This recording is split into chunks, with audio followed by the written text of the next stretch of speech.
तानाशाही जिठानी। ये कहानी शुरू होती है वृंदावन से। वृंदावन का मतलब आप कृष्ण का वृंदावन मत समझ लीजिएगा। वृंदावन वृंदा जी के घर का नाम था और अपने घर के नाम की तरह ही उन्होंने इस घर की बगिया को संभाल कर रखा था। विमला जी के 2 बेटे, 2 बहनें और 1 बेटी थी और पूरा परिवार विमला जी के कहे पर ही चलता था। सवेरे सवेरे विमला जी हॉल में बैठी सब्जियां काट रही थी और उनकी बहुएं विद्या और मनीषा रसोई का काम संभाल रही थी। अरे अरे छोटी, कर दिया ना पूरा तेल खराब। खोलते तेल में कोई पापड़ डालता है क्या? अब ये तेल नीचे बैठ जाएगा, इसमें पूरियां कैसे तली जाएगी फिर? पता नहीं तुम लोगों को कब समझ में आएगा। 2 मिनट मेरी नजरें इधर उधर क्या होती है, तुम कुछ ना कुछ गड़बड़ कर ही देती हो। तभी वहां विमला आती है और मनीषा का चेहरा देखकर कहती है, तेरा मुंह क्यों उतरा हुआ है बहू? वो मैंने खोलते तेल में पापड़ डाल दिया माँ जी और तेल खराब कर दिया। सही में क्या? बताओ कितना अशुभ हाथ है तेरा बहू। कहते हैं आज के दिन सवेरे सवेरे पापड़ तलना बहुत ही शुभ माना जाता है। मुझे तो पता ही था मेरी बहू कोई गलती भी करेगी तो उसमें से भी कुछ अच्छा ही निकल कर आएगा। ये सुनते ही विद्या का चेहरा बन जाता है। ये ले बहू, सब्जियां मैंने काट दी है। मनीषा तू जा बच्चों को संभाल, तब तक पूरियां मैं तल देती हूँ। माँ जी आप हमारी सास है और जब देखो आप रसोई में हमारे साथ काम करती रहती है, अच्छा लगता है क्या? अरे तुम दोनों की जगह अगर मेरी कविता रसोई में काम कर रही होती तो क्या मैं उसे अकेला छोड़ देती? बिल्कुल भी नहीं। और वैसे भी गरम गरम कढ़ाई उतारने में मनीषा के हाथ कांपते हैं। अगर तेल उस पर गिर गया तो है? हट मनीषा, मैं हूं ना यहाँ पर। तो कुछ ऐसी थी विमला। माथे पर बड़ी सी बिंदी, बदन में कड़क साड़ी, पर दिल उतना ही कोमल। घर पर सभी विमला की बड़ी इज्जत करते थे और उसका कहना मानते थे। ठीक 10 बजे विमला खाने के टेबल पर पहुंच जाती है और ग्लास के ऊपर चम्मच बजाकर सभी को इत्तला कर देती है। अरे 10 बज गए, नाश्ते का वक्त हो गया। मम्मी अगर ये साइन नहीं देगी तो हमारे घर पर तो सबका नाश्ता ही स्किप हो जाएगा। सभी फौरन डाइनिंग टेबल पर आ जाते हैं और आराम से बातें करते हुए खाना खाने लगते हैं। तभी कविता के फोन पर बार बार नोटिफिकेशन आता रहता है। कविता बार बार फोन का स्क्रीन ऑफ करती है कि तभी फोन रिंग हो जाता है और जैसे ही कविता फोन उठाती है, खाते वक्त अगर सब फोन अपने कमरे में छोड़ कर आए तो अच्छा होगा। फोन का रेडिएशन शरीर के लिए अच्छा नहीं होता। विमला अपनी बात पूरी करती भी नहीं कि विद्या बोल पड़ती है, कितनी मेहनत से माँ जी ने सभी के लिए नाश्ता तैयार किया है दीदी। कम से कम आपको फोन तो कमरे में छोड़कर आना चाहिए ना। खाते वक्त फोन पर बात करने की आप लोगों की ये आदत ना। मैं बात कर रही हूँ ना, तुम्हारे बोलने से उसे ज्यादा समझ में आ जाएगा क्या विद्या? कभी सख्ती तो कभी नरमी। विमला अपने परिवार को बहुत अच्छी तरह चला रही थी। फिर एक दिन जब सभी रात के 10 बजे एक साथ बैठकर गप्पे लड़ा रहे थे कि विमला के फोन पर उसकी बहन की बहू का फोन आता है। मौसी जी, मम्मी जी के बाद तो मैंने आपको ही अपनी सास माना है। आपसे बिना पूछे कभी कोई काम नहीं किया। अब मुझे आपकी जरूरत है मौसी जी। मेरा ना 8वां महीना चल रहा है और डॉक्टर ने कहा शायद मेरी डिलीवरी वक्त से पहले ही हो जाए। आप प्लीज कुछ दिनों के लिए यहाँ आ जाइए ना। अरे तू घबरा मत बेटा, मैं कल के ही फ्लाइट से आ जाती हूँ। और विमला सभी के सामने अनाउंसमेंट कर देती है कि उसे नोएडा निकलना है। ठीक है मम्मी, मैं अभी आपके लिए फ्लाइट की टिकट करवा देता हूँ। मैं आपका सामान पैक कर देती हूँ माँ जी। और अपना बैग लिए विमला अगली सुबह ठीक 9 बजे निकलने को तैयार हो जाती है। ध्यान रखिएगा आप अपना, और आप मेरे पीछे से सभी का ध्यान रखिएगा। जल्द ही लौटूंगी मैं। अब देखते हैं मेरी गैर मौजूदगी में मेरी बहू इस घर को कैसे संभालती है। और जैसे ही बाहर खड़ी गाड़ी में विनोद विमला को बिठाने जाता है, विक्रम की ओर देखती हुई विद्या कहती है, हो गया विक्रम, माँ जी गई। अब कितनी देर यहाँ खड़े रहोगे? दुकान नहीं निकलना क्या तुम्हें? वक्त तो देखो, 1 घंटा तुम लोगों ने माँ जी को विदा करने में ही लगा दिया। अब दुकान कब जाओगी? दुकान तो यहाँ से 5 मिनट की दूरी पर ही है भाभी, और 11 बजे खोलता हूँ मैं दुकान। अभी तो 9:45 ही हो रहे हैं। अरे तो घर पर बैठकर तुम करोगी क्या? लक्ष्मी होती है दुकान, जितनी जल्दी दुकान खोलो उतना अच्छा है। सुबह उठने वाले लोग सुबह ही दुकान पर आएंगे, ज्यादा ग्राहक आएंगे तो घर पर ही 2 पैसे आएंगे ना। पर भाभी इन्होंने तो अभी तक नाश्ता भी नहीं किया है। अरे तो नाश्ते में वक्त कितना लगता है? 2 मिनट, अभी डाल देती हूँ नाश्ता, विक्रम खाकर निकल जाएगा। नहीं नहीं, दूसरा रास्ता भी है मेरे पास। मैं क्या कह रही हूँ विक्रम, मैं तेरा नाश्ता ना पैक कर देती हूँ, दुकान में जाकर आराम से एसी में बैठकर खा लेना, घर में हमारे एसी भी कहाँ है। विमला को गए अभी मुश्किल से 10 मिनट भी नहीं हुए थे कि विद्या अपने ससुराल में हुकूमत चलाने लगी थी। हमेशा से ही विद्या अपने घर में सबसे बड़ी बनकर रहना चाहती थी, पर विमला के सामने उसकी एक नहीं चल पा रही थी। और अब तो विमला घर पर थी ही नहीं। विद्या विक्रम को टिफिन देकर दुकान भेज देती है और ठीक 10 बजे अपनी चेयर पर बैठकर ग्लास पर चम्मच मारती है, ठीक उसी तरह जिस तरह विमला मारा करती थी। ऐसे चम्मच तो मम्मी बजाती थी नाश्ते के वक्त। कहीं मम्मी वापस तो नहीं आ गई? हॉल में जाकर देखती हूँ। ये मम्मी बिना, हमारे बिना इनका मन ही नहीं लगता। सभी हड़बड़ाकर डाइनिंग टेबल पर आने के लिए अपने अपने कमरों से निकलते हैं। कहीं मम्मी वापस तो नहीं आ गई?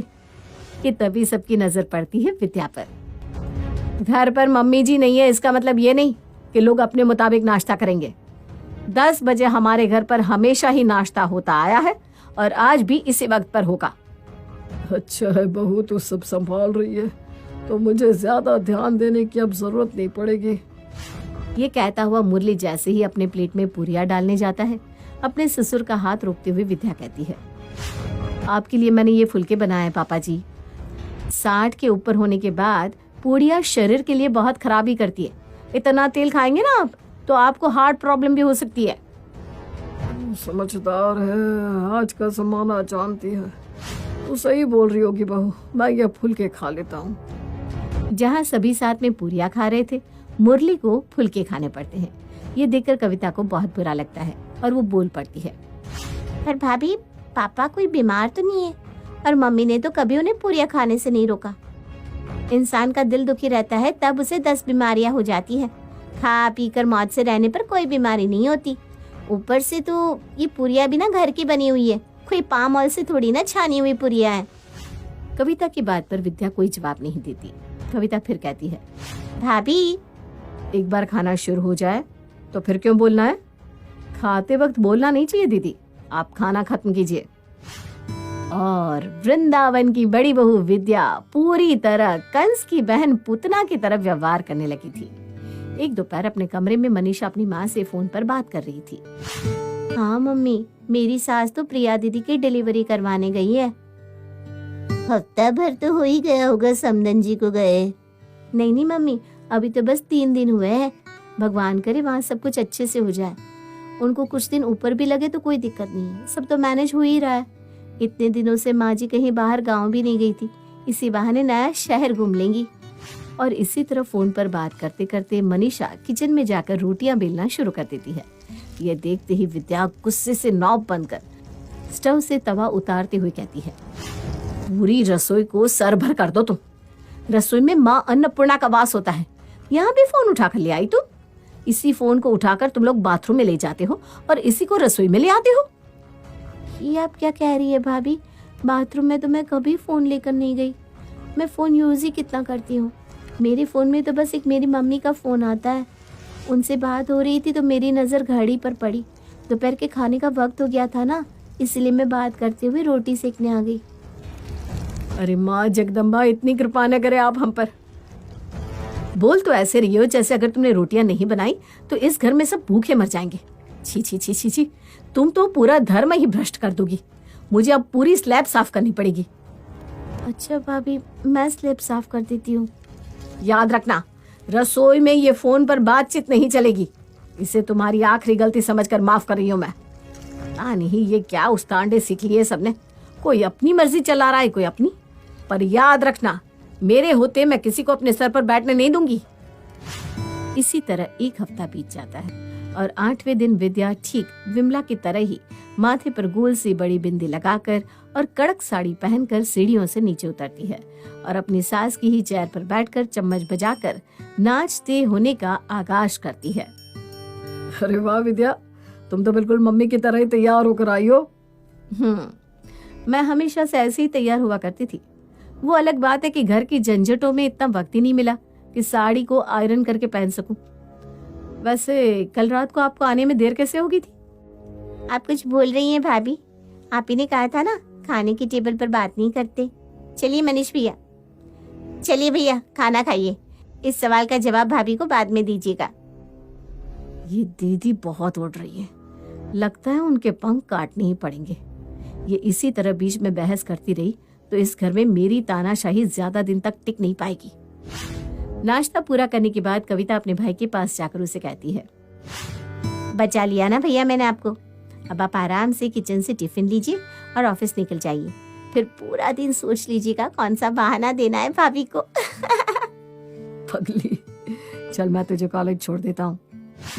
विद्या हर वक्त कभी किसी पर रौब जमाती तो कभी किसी पर फिलहाल उसका निशाना कविता थी, क्योंकि कविता उसकी हर बात को बीच में से काटती रहती थी।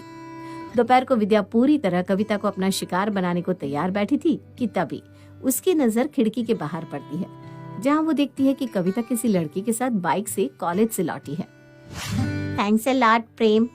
बस थैंक्स, मार खाओगी क्या? चलो जाओ अब। मुस्कुराते हुए जैसे ही कविता घर के अंदर आती है, उसे देखते ही विद्या कहती है, हो गई आशिकी, हो गई लिपटा छटपटी, या और भी कुछ करना बाकी रह गया है? ये क्या बोल रही हैं भाभी आप? सोच समझ कर तो बोलिए, जरूर किसी ने कुछ बोला है आपसे, क्या बात है? मैं सोच समझ कर बोलूं? वाह भाई, आप गंदा गंदा कर सकती है और हम बोल भी नहीं सकते। क्या बातें हो रही थी उस लड़के के साथ बाहर, सब देख लिया मैंने और सुना भी अपने कानों से। मुझे तो लगा तुम दोनों कुछ ऐसा ना कर बैठो कि मोहल्ले में हमारी थू थू हो जाए।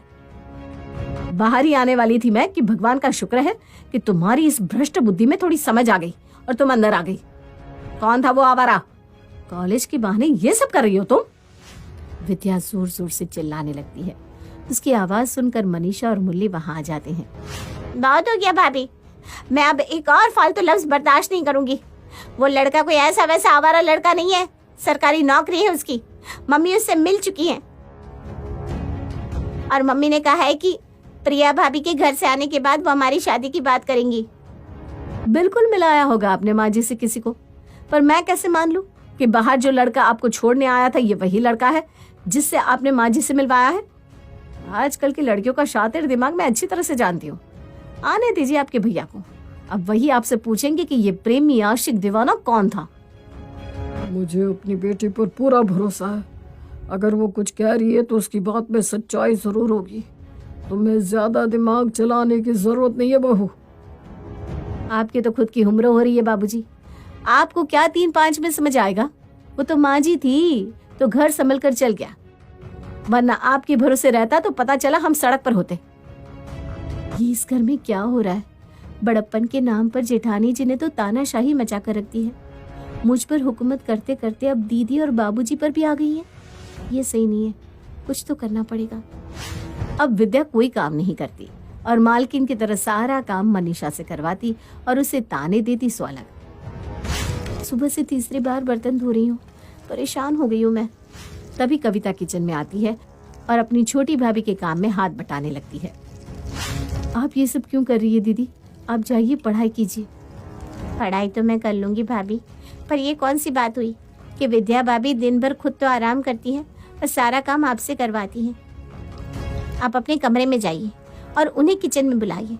अकेले सब कुछ करने की कोई जरूरत नहीं है आपको। और इसी बात से मनीषा को एक आइडिया आता है। मनीषा अपनी सास को फोन मिलाकर हाथ में फोन पकड़े विद्या के कमरे में जाती है।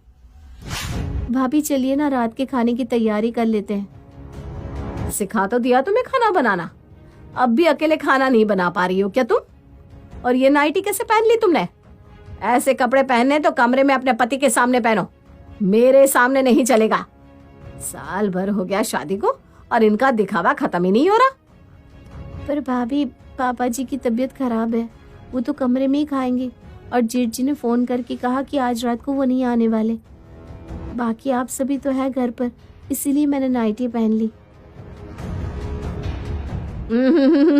ये सब नखरे नाटक मेरे सामने नहीं चलेंगे, समझी? जितना उड़ना है उड़ लीजिए भाभी, क्योंकि आज आपकी तानाशाही का आखिरी दिन है। कल से हम सब आजाद हो जाएंगे।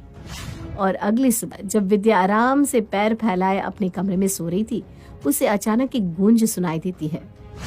बस इंसान खाना बाकी था तेरा। आज मैं नहीं आती तो पता चला इनमें से किसी एक को निगल जाती तू। और ये गर्राहट किसी और की नहीं, विमला की थी। अचानक अपनी सास की आवाज सुनकर हड़बड़ाती हुई विद्या नींद से उठ जाती है और क्या देखती है, उसके कमरे में सारे घर वाले एक साथ इकट्ठे खड़े हैं। माँ जी, आपका भाई डिलीवरी हो गई क्या? रात को जेठ जी माँ जी को ही तो लाने गए थे जेठानी जी। इन सब ने ना जरूर आपके कान भरे होंगे माँ जी। मैं बताती हूँ आपको क्या बात है। किसी को मुझे कुछ बताने की जरूरत नहीं है, मुझे सब कुछ पहले से ही पता है। तुझे क्या लगा विद्या, विमला की कुर्सी पर बैठने से, विमला की तरह कपड़े पहनने से तू विमला बन जाएगी? विमला बनना इतना आसान नहीं है। मैंने अपना घर तुम्हारे हवाले क्या छोड़ा, तुम तो खुद को इस घर की रानी समझने लगी। वो तो भला हो भगवान का कि इस घर की बड़ी बहू समझकर तुझे इस घर की चाबियां नहीं सौंपी, वरना न जाने तो इन सब की क्या हालत करती। ये कहती हुई विमला अपने कमरे से तिजोरी की चाबियां निकालकर मनीषा के हाथ में रख देती है। बेचारी प्रिया को ऐसी हालत में छोड़कर मुझे यहाँ आना पड़ा, तेरे कारण विद्या, तेरे कारण। मनीषा, मुझे तुझ पर पूरा भरोसा है, तू इस घर को प्यार से और समझदारी से चलाएगी। और हाँ कविता, मैं वहां से लौटते ही तेरी शादी की बात करूंगी, ये बात भी पक्की है। चलो खत्म हुई तानाशाही। तो नोएडा की फ्लाइट करवा दे मम्मी। तो इस तरह वापस लौटकर विमला वृंदावन के गुलशन को फिर से खिला देती है। For more videos, please like, share and subscribe our channel, Love for Cartoons.